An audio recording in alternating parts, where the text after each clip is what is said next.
Hey everyone, I'm Scott Stokely and I'm going to give you my round 3 recap, and I'm so much more excited for this one than the previous two. But before I do that, tonight I am going to be doing a live stream video on pushing past the fear of failure and how to handle it when failure sneaks up behind you, taps you on the shoulder, and when you turn around, it just punches you in the face. And the reason I want to make this video is because my observations have been that a fear of failure is probably the number one thing that keeps the people I love, my friends, my family, from going after and achieving their goals.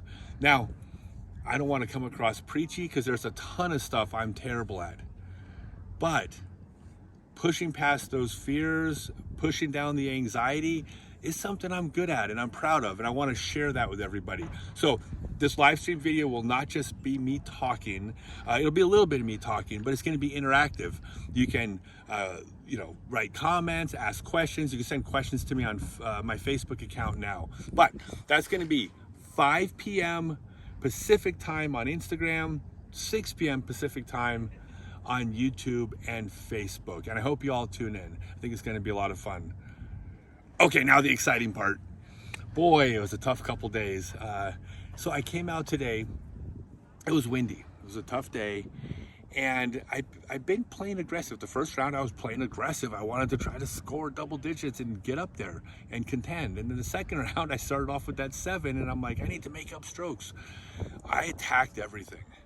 I don't think that was bad strategy based on the situation. Didn't do me any favors. This round, as much as I wanted to have a hot round, that wasn't my goal. My goal really was just don't have another round that I have to come out here and go, well, I'm gonna keep my head held up. I just wanted to have a round that was passable. I mean, 1,000 rated round, I'm happy with. I played conservative.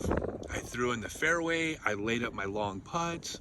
I mean, when I say I threw in the fairway, I mean I wasn't going aggressive on my lines. I threw some sidearm shots to stay in the fairway when the backhand would have gone further. And I wound up throwing a 1032 rated round. That's really good. I mean, I'm actually surprised because 1032 usually takes me being aggressive, and the fact that I was able to play conservative, I made all my circle 1 putts.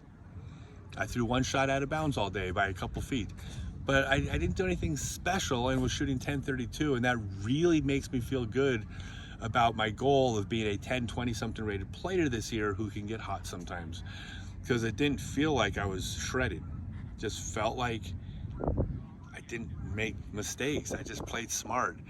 I had a couple of memorable shots. There's a 1,000-foot hole that I threw a couple air shots on and had a 60-foot eagle putt, not 60 feet short, but just about pin high.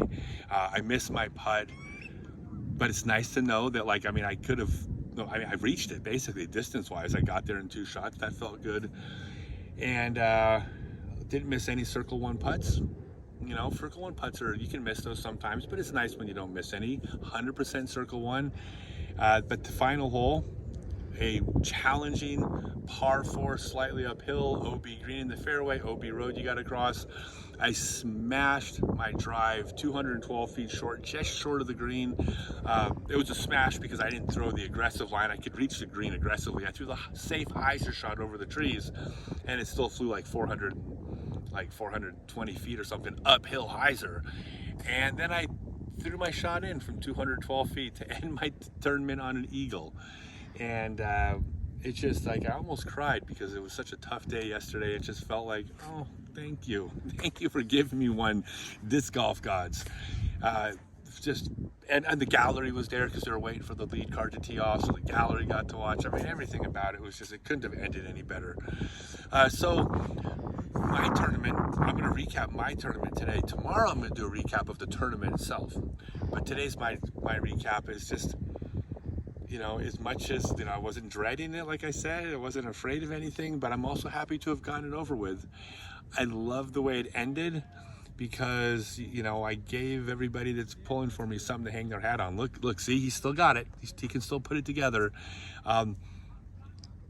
I believed I could do it. but I was happy that I could, you know, put the scores up and brag about it. And so I'm proud of how I pulled it together. I really, truly am. And in Waco, I'm not going to get off to such a bad start. Let me start the other way around and see if I can scare some of these kids. Tomorrow's going to be a recap of the entire tournament. One of the things I've said is that from the time I teed off Thursday morning until I threw in my eagle shot to final round, I'm not a fan of anybody. You can't be a fan of your competitors and beat them. These are my competitors. These are the other people that are trying to take money out of my pocket, take food off my plate. Like, I'm out here to compete. But the moment I threw that shot in, until the moment I tee off in Waco, I am a fan. These are heroes of mine. And a lot of them are my friends. And the ones who aren't my friends, I'm hoping we'll be friends by the end of the season.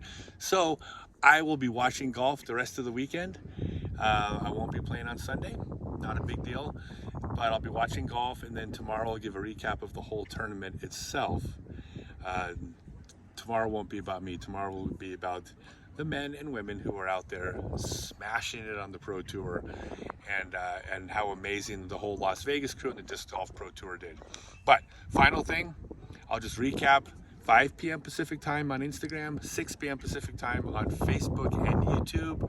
We're going to be doing a live stream talking about pushing past the fear of failure and what to do when failure sneaks up behind you and kicks you in the place you least wanted. Thanks, everyone.